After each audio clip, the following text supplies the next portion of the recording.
დღეს სასამართლო პროცესზე დაიკითხა მოწმე პოლიციელი რევაზ ზირაქიშვილი, რომელიც მონაწილეობდა გიორგი ახობაძის ჭხრეკაში და დაკავებაში, მის დაკავების მომენტში. ამ მოწმემ გარკვეული ინფორმაციები მოგვაწოდა, რომელიც ჩვენი აზრით და ჩვენი პოზიციით არ შეესაბამება სიმართლეს, იმიტომ რომ მაგალითად მოწმე იძახის, რომ გიორგი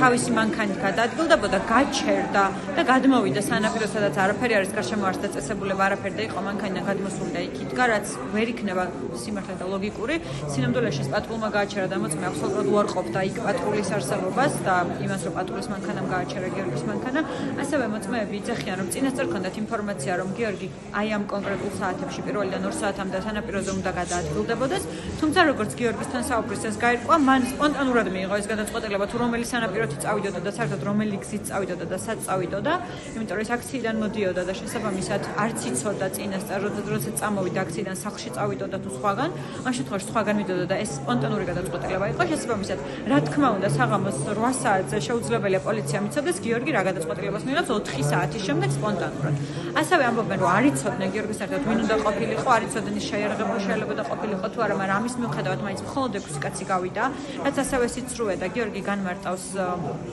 ჩვენთან საუბრისას, რომ აქ 10 კაცზე მეტი იყო და ჩვენი ნეიტრალური მოწმეც, რომელიც საქმეში არის, ასევე განმარტავს, რომ აქ 10 კაცზე მეტი იყო რეალურად ადგილზე, ბევრი მანქანები იყო საკმაოდ. ესენი რა თქმა უნდა ამას უარყოფენ, ამ ადამიანებს მალავენ, ვინც იქ იყო. გარდა ამისა, ერთ მომენტში მოწმეს, ასე ვთქვათ, წამოწდა, რომ სხვა ადამიანებიც დაგვემატნენო, იმიტომ რომ აშკარად თავის თავთან წინააღმდეგობაში მოდიოდნენ, იმიტომ რომ უბრალოდ ადამიანები არ ყოფნიდათ და ძალიან ბევრი მცდელობის მიუხედავად, მაინც კატეგორიულად უარყოფს, რომ თქვას ვინ იყვნენ ეს ადამიანები და ამბობს, რომ არ მახსოვს და ამ ადამიანებს არ ასახელებს, იმიტომ რომ ეს ადამიანები საქმეში არ ჩანან, გაუგებარია ვინ იყვნენ, რატო იყვნენ და არც გამოკითხულები არიან, არც არანაირად არ ჩანან. შესაბამისად, რა თქმა უნდა, თუ კონკრეტული ადამიანები ესწრებოდნენ იქ რაღაც საგამოძიებო მოქმედებს, ეს უნდა საქმეში ყოფილიყო, არ არის და შესაბამისად მოწმეები, რა თქმა უნდა, მათ სახელებს არ ასახელებენ. ჩვენ ვიცით დაახლოებით, თუმცა ყველაზე არა, რა თქმა უნდა, იმიტომ რომ გიორგისაც ვიზუალურად არ შეუძლია, რომ ყველა ამოიცნოს, იმიტომ რომ არ იცნობს. რამოდენიმე ადამიანი ამოიცნო ამ ხალხიდან, ვინც იქ იყო, თუმცა ყველა, რა თქმა უნდა, შეუძლებელია რომ გავიგოთ. ძირითადად კითხვები მაინც დაისვა იმისთან დაკავშირებით, რომ გადაღება არ მომხდარა, მოწმეს თავიდან მკითხეთ, თუ იცოდა ამ საკონსტიტუციო სასამართლოს გადაწყვეტილების შესახებ და არ იცოდა რა გადაწყვეტილებაზე საუბრობდით, თუმცა მოგვიანებით, როდესაც ჩავეკითხეთ და ვკითხეთ, რომ აი ამდენი წელი აქ მუშაობდა, რამე თუ შეიცვალა, რომ დაგევალა, რომ გადაიღო, მე ესეთი სიტყვები თქვა, რომ ძალიან კარგად ვიცით, რომ გვევალება გადაღება, ესეთი სიტყვები გაჟღერა, ზუსტი ციტირება არ არის, თუმცა ის იყო შინაარსი და მაგის მიუხედავად მაინც რა თქმა უნდა კითხვები დაისვა, რომ რატომ არ ხდებოდა ეს გადაღება და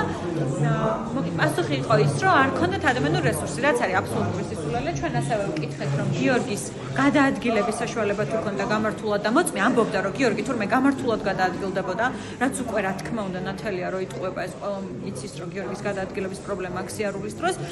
ეს არგუმენტი, რომ თითქოს გიორგის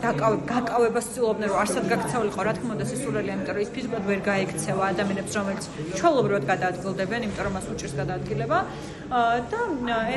ეგ იყო არგუმენტი მხოლოდ, რომ ეს ადამიანი კონკრეტულად დღეს ვინც დაიკითხა, გიორგის შეკავებაში იყო შეკავებით იყო დაკავებული, რომ გიორგი არსად არ გაქცეულიყო, მიუხედავად იმისა, რომ შემდეგ უკვე გიორგის ბორკილებიც დაედო და წინააღმდეგობაზეც თავადვე ამბობდნენ, რომ არ უწევდა, მაინც ამბობდნენ, რომ გადაღება არ მომხდარა და პასუხი რა თქმა უნდა არ ქონდათ თუ რატო არ მოხდა. ერთ-ერთი პასუხი იყო ის, რომ არ იყო ადამიანური რესურსი, მიუხედავად იმისა, რომ 3 კაცი გვერდზე იდგა, ის ადამიანი იყო ადმინისტრაციული წესით დაკავებული, სისხლის სამართლის წესითაც არ იყო დაკავებული, მასთან არაფერი უკანონო არ იყო ნაპოვნი, რომ ვიფიქროთ, რომ სიტყვაზე საჭიროება იყო, შეიძლებოდა, რომ ერთ ადამიანს ან ორ ადამიანს ჩაესვა ის მანქანაში და ჩამსხდარიყვნენ მას ერთად და ერთი ადამიანი გადასაღებად წამოსულიყო, ასევე მოწმემ თავად განმარტა, რომ დადიოდნენ მანქანები და შეეძლოთ გაეჩერებინათ ნებისმიერი ადამიანი, ასევე თავადაც განმარტა, რომ ნეიტრალური მოწმე გიორგის მეგობარი იყო იქ, რომელიც შეიძლებოდა რომ დასწრებოდა, ასევე ამბობენ, რომ 7-8 მეტრში იდგაო და გვესმოდაო იმათი ლაპარაკიცა და შესაბამისად შეიძლებოდა, რომ ეს ადამიანი უბრალოდ ფიზიკურად გაკავებული მოეყვანათ გიორგისთან დაეყენებინათ, ეყურებინა ამ ადამიანს გიორგის ჭხრეკაზე და წამოსულიყვნენ. ამას არაფერი წინ არ ედგა, რა თქმა უნდა, უამრავი საშუალება არსებობდა გადაღების, ასევე მე დავუსვი ესეთი კითხვა, რომელზეც პასუხი არ ქონდა, რომ შეგეძლოთ თუ არა, რომ პატრული გამოგეძახებინათ, პოლიცია ხართ. საპატრულო ეკიპაჟი გამოგეძახებინათ და გეთხოვათ, რომ ხო გაქვთ სამხრეები, ხო გაქვთ ტელეფონები ადექი და გადაიღეთ ტელეფონი. თუ ეს ჩხრეკის პროცესი. ასევე კითხე, რომ ტელეფონები თუ ხონდათ და დამიდასტურეს, რომ ნამდვილად ხონდათ, მათივე შედგენილ ჩხრეკის ოქროში წერია, რომ ტექნიკური საშუალებები არ იყო და ამიტომ ვერ მოხდა გადაღება და ესეც წავაკითხეთ და დაადასტურა, რომ ნამდვილად დასწერა და ისიც დაადასტურა, რომ ტელეფონი არის ტექნიკური საშუალება, თუმცა პასუხი რა თქმა უნდა არ ჰქონდათ, რატომ არ მოხდა რა გადაღება. შესაბამისად, ერთადერთი ვარაუდი, რომელიც შეგვიძლია გამოვთქვათ ამასთან დაკავშირებით არის ის, რომ მათ კონკრეტული ინტერესი ჰქონდათ, რატომაც არ უნდათ გადაღება, ეს ინტერესი კი იმაში გამოიხატებოდა, რომ გიორგი თავიდანვე დაკავების მომენტშივე ვერბალურად აპროტესტებდა იმას, რომ მე არაფერი არ მაქვს და ჯიბეში ნარკოტიკი ჩამიდეთ და ნუ ვიდევთ ნარკოტიკს. ეს აუცილებლად გამოჩნდებოდა ვიდეოკამერების ჩანაწერებზე, შესაბამისად, ეს რომ თავიდან აერიდებინათ, ზუსტად ამიტომ გადაწყვეტეს, რომ არ გადაიღოთ საერთოდ, ალბათ ჩვენი ვარაუდით. რაც შეეხება თუ რა დაარღვიეს ამით, საკონსტიტუციო სამართლის გადაწყვეტილება მოგეხსენებათ, სადაც საკონსტიტუციო თქვა, რომ მხოლოდ პატეკის საფუძველზე, როცა მიიღეთ, ასე ვთქვათ, ინფორმაცია ინფორმატორისგან, რომ ვიღაცა სავარაუდოდ აქვს ნარკოტიკი ან რაიმე უკანონო ნივთიერება, არ შეიძლება, რომ მხოლოდ პოლიციელები ესწრებოდნენ ჩხრეკას და მხოლოდ ამათი ჩვენებით დასტურდებოდეს, რომ პირის მფლობელობაში იყო უკანონო ნივთიერება. ეს უნდა აუცილებლად ნეიტრალური მტკიცებულებით გამყარდეს. ნეიტრალური მტკიცებულება შეიძლება იყოს როგორც ვიდეოკამერის ჩანაწერი, შეიძლება იყოს ნეიტრალური მოწმე, შეიძლება იყოს